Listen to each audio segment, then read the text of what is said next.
Hey, what's up, guys? Jared Wright, David Johnson once again here at Vaught Hemingway Stadium. We're in the midst of week 3 of fall camp. Practice still going on. We only got to see a little bit.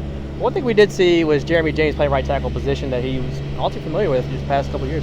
Yeah, and to be perfectly clear, we got the first 4 periods today, which is basically stretching, some individual drills. But what we saw, Jeremy James was lined up at right tackle, Jaden Williams over at left tackle.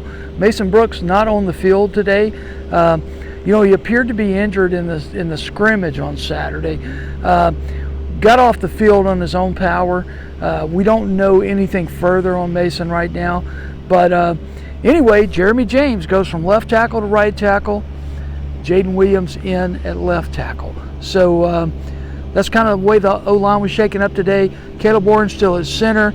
Eli Acker, Nick Broker playing your guard positions. Yeah, over the past couple of weeks, we've talked about just certain areas of this team that have either a lot of depth or a little bit of depth. But just kind of 2 weeks in, and especially what we saw kind of the spring game, where obviously not everyone, or especially a lot of the ones, got to see a whole lot of snaps. But how do you kind of feel about some of those positions where depth was kind of either questionable or kind of doubtful kind of for the 2 weeks? Yeah, I think anywhere you really saw a void on Saturday where a wide receiver or two wasn't on the field.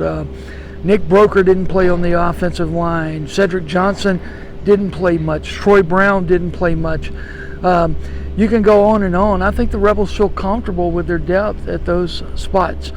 As we mentioned last week, one of the sore spots for Ole Miss was punter. And they went out and they've got a kid named Charlie Pollock. We watched Pollock punt a little bit on Saturday. He looked okay. He was indoors punting this morning, and the Rebels did not go in full pads today. They went in shoulder pads, shorts, and helmets, and he had the shoulder pads, the shorts, and the helmet on today.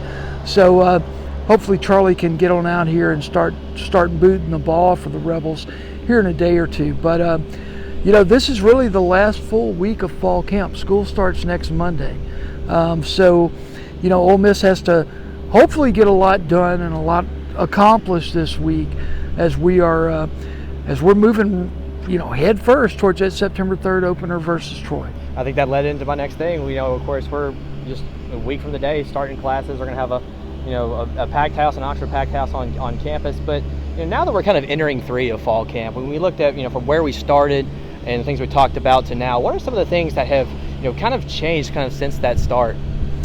Well, I think, as we talked about Saturday, Jackson Dart has kind of created a little separation there at quarterback. That's no guarantee that it's going to stay. We may watch next Saturday's scrimmage and Luke Altmaier, look like the next coming of Matt Corral. We just don't know. But that's what fall camp is for. You learn things. You learn things about your players, who's tough, who might not be as tough as you thought they were, who's better than what you thought they were. All of those things moving towards September 3rd when Troy comes here on this very field, 3 o'clock. And we'll turn this attention and start talking a little bit about Troy in the coming days. I think John Sumrall is going to bring a good football team in here.